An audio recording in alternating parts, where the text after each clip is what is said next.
Well, the heat took its toll. I didn't get off the track till 8:45, and I said, you know what? I'm not getting home until 1:30, and I don't really have a whole lot to do tomorrow in Ontario. Just hang out with Addie. The other two kids are in camp, and Jason had mentioned about training Gypsy Hill tomorrow, and I wanted to go with HL Blue also tomorrow. So I said I'd just stay over for the night. I didn't even take my suit off.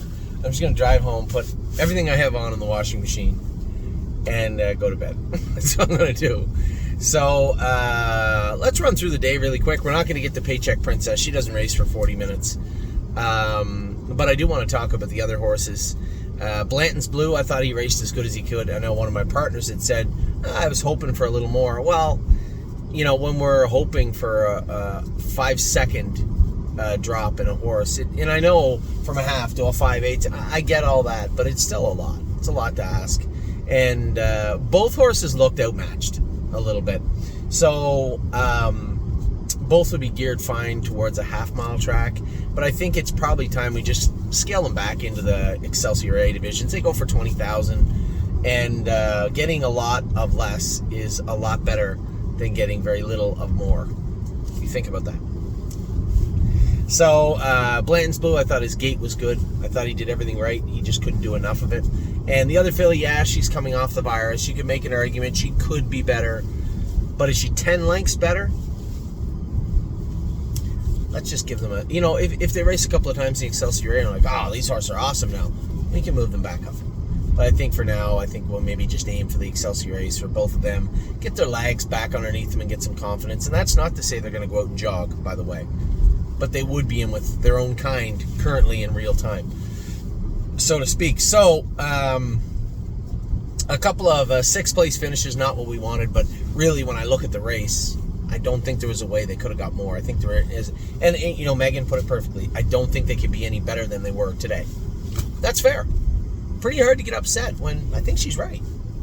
So, both the horses, they raced okay. Good miles, I think. I'm assuming the filly trotted somewhere around 58, and she could do better, but again, why? And Blanton's Blue had to trot 56 and a piece, 57, a good mile from him. So we'll turn the page on them. Back to go to the Excelsior Series, their next start, and try and do some good things there. My 1% looked good again. You know, I thought he looked a little flat in Hanover. Then I saw him fall off the gate a bit. I'm like, something bugging this horse. He just seems kind of blah.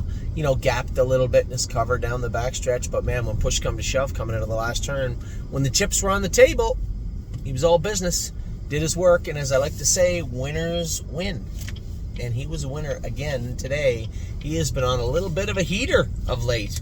I think that's 3 wins and a second in his last 4, something like that, if I'm not mistaken. I thought he was very, very good tonight. Great job by Brett. You know, I feel bad because I listed myself on Sintra. I said to Harry, I'll go. Now, my motivations for going to Georgian Downs on Tuesday was time is on my side. And I would have went. I was going to ask Sherry if she could get him in early. And then Harry said, I may as well drive Sintra. I didn't really know Oakwood Cowboy was in. And Brett has been driving Oakwood Cowboy very, very well and drove Sintra's last start. Here's the problem. They're the last 2 races on a 9-race program, and I have a 6 a.m. flight from Cleveland. It's the only flight that worked perfectly, from Cleveland to Philadelphia, and Philadelphia back to Cleveland, and then I have to race at night. So if I went to race at Georgian Downs, I would have to take many Red Bulls and drive directly from Georgian Downs to Cleveland. I could have an hour's sleep, an hour and a half when I got here, and then go directly to the airport, or just kick it up a notch into full-on vagabond, go to the airport and sleep in the car like a bum for an hour and a half. I could do that too. Or I could put somebody else on the horses in the latter 2 races and go to Cleveland in the afternoon. I think that's probably the more realistic thing to do, aside from everything else. It's doable. But would I be on my best form on Wednesday afternoon? No real need to find out.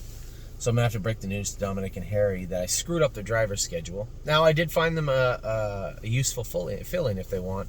I just spoke to Billy Davis, and he's in Canada on Tuesday, was not going to Georgia, but given the fact that there are 2 horses there that very likely could win, they're both they got to be favorites, second, third favorites, something like that.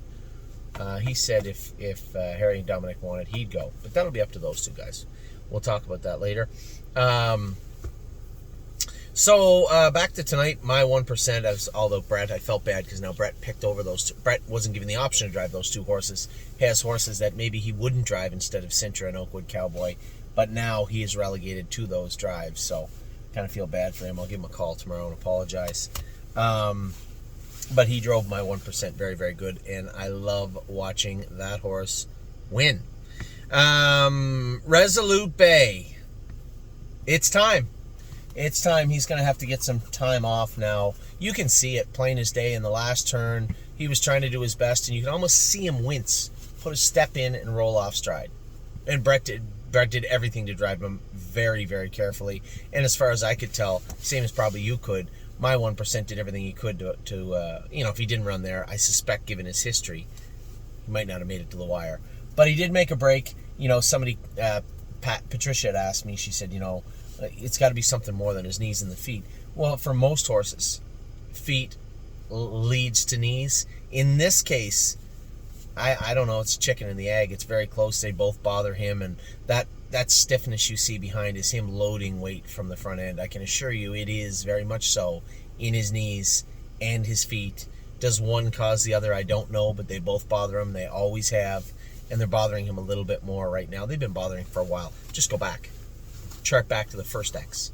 That's when they started bothering him a little bit more. Then it's maintenance. You injected his knees, probably blocked his feet, went out and he won in 53-2 because he's a powerful horse. But then come back again. A little bit sore. So this is the type of thing where the problem, here's the catch-22 with issues like that. If you straight up turn them out in the field, you better give them lots and lots of time. Because if you don't, the training back will sore them up also. So I don't know whether it's maybe best to just give him some time off his knees, maybe swim him for 3 weeks, and then turn him out in the field for 3 weeks, and then bring him back after that. That way his cardio is not way, way back. It's achievable. It's achievable to get him back in a realistic time frame without putting too much work into him.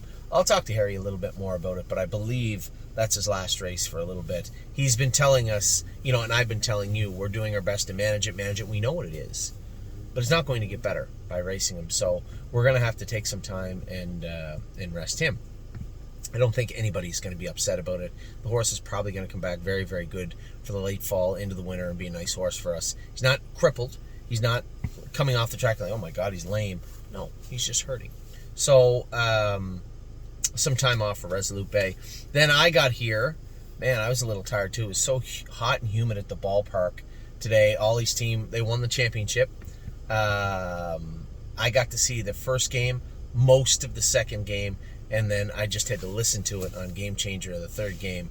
Ollie got a screamer of a line drive for a single in the final, and then walked in his second at bat. Didn't get up for his third because they didn't finish the last inning. I'm not really sure why. I think the other team might have actually run out of pitchers. With the way the pitch counts run for these teams now, kids aren't allowed to pitch more than 75 pitches in a day, I believe. And then they have to wait so much time, and it's really weird. I'm not saying it's wrong. It certainly wasn't that way when I was a kid. Your alarm's still attached? Okay, away you go. That's how it was. But yeah, I understand what the concept, why they have it. So Ollie's team, 15-2, 7-5, and 10-5. They won their 3 games. And very, very happy for his team. I get to hang out with the coaches and the parents. It was really neat. I just got here 25 minutes before Swinging Senorita's race. I thought she raced great. Les was here and he said, big third quarter. And I said, not really. The thing about Swinging Senorita is, the one thing I had to remember is Truly Relentless is on the run. You have to tell yourself also, this is a half-mile track. I almost got pinched with I'm Fancy Like being cute. You have to be careful. They accelerate in such a manner here, they'll trot right by you. And I don't want to let horses that shouldn't beat her into a position to beat her. What I mean by that is they can't trot in 54 and a piece. A few of those horses, maybe one could, Cornstar could, but the rest of them could not. Don't allow them to be put into a position to beat you. Don't get yourself beat if you can out-trot them, then make sure you out-trot them and assert yourself. And, around the last turn, I thought I was beat. I knew I was going to be second. I thought I could win. And Swinging Senorita dug down deep to actually win the race. I thought she raced good. Chris's filly raced good again. I just beat him by a nose, and that became a bit of a trend throughout the card. Very happy with what I saw from Swinging Senorita tonight. I said to Jason, I let her hobbles out one hole in the post parade. They can probably go at another hole also, especially if you head back down to Scioto with her. So a great win from her tonight, and a big win for everybody, all that ownership. Our second of the night, but we weren't done there. The very next horse I drove was I'm Fancy Like. I didn't really care if I ended up on the front, but I wanted to get a breather, and you saw I almost got caught down the backstretch. I got a cheap second quarter, but Northfield's not like other half-mile tracks. You can't come here and drive, get that really soft, sweet second quarter, because somebody like the horse that came might just pace right past you or trot right by you down the backstretch like they do all the time. So I saw him coming. I could see him coming in the TV.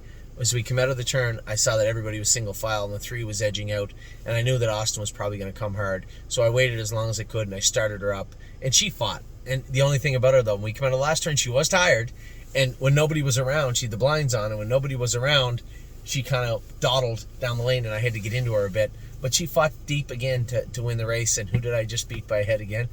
Chris Limbs. He just come up a little bit short. But both fillies raced good. His definitely did. Mine did. Austin's did. But a great night for us. Ollie was undefeated today. I was undefeated in Ohio.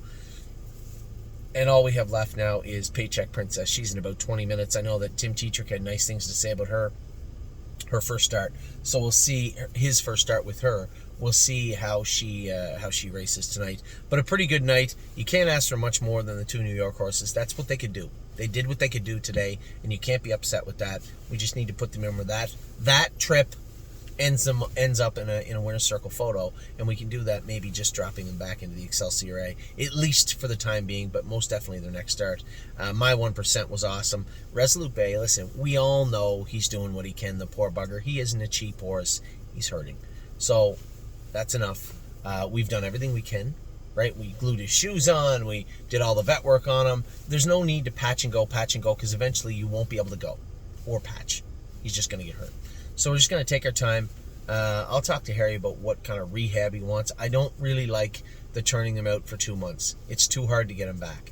So I think get him off his feet first and foremost, so maybe swim him for 3 weeks. Then after that, now he's starting to feel good. His knees are cooled down a little bit. He's good on his feet. Kick him out in the grass. Give him 3 weeks in the field and then bring him back. To me, that's what I think is best. But again, I'll talk to Harry about that. Swinging Senorita and I'm Fancy Like, we're great here in Ohio. And good luck to everybody in the Paycheck Princess crew. I'm going to hang around till tomorrow morning. I'm going to train Gypsy Hill for Thursday. I'm going to go with H.L. Ballou. See how he feels tomorrow. I'm going to go with him. And then I'm going to go home. I'm going to go home, be with my family Monday, Tuesday, and then head out as Amy goes to race White Tiger. We'll get a babysitter, and I'll head to race over here to Northfield Park. Catch my flight Wednesday. We have a lot going on. J.K. Mickey Mantle Spitfire Overseas and Unbeatable Camp tomorrow. Good luck to everybody tomorrow. White Tiger, Oakwood Cowboy, Sintra, and Renegade Gypsy on Tuesday. Good luck to everybody there. And then Wednesday, it's going to get a little rowdy. We got Alibaba at Grand River. We have all those horses in Philadelphia here in Northfield Park. Wednesday, Thursday, Friday, Saturday. It's going to be downhill part of the roller coaster for sure on Wednesday, Thursday, Friday, Saturday. A lot going on. So with that, I'm going to let you guys go. I hope you had a wonderful weekend. I know I did. I didn't get to watch Ollie win the last game, but I certainly got to hear him do it, and pretty proud of him. So with that, take care. Hopefully we have a great week ahead of us all. It's been a pretty good start to the summer as we start to roll into the deeper part of July. Take care.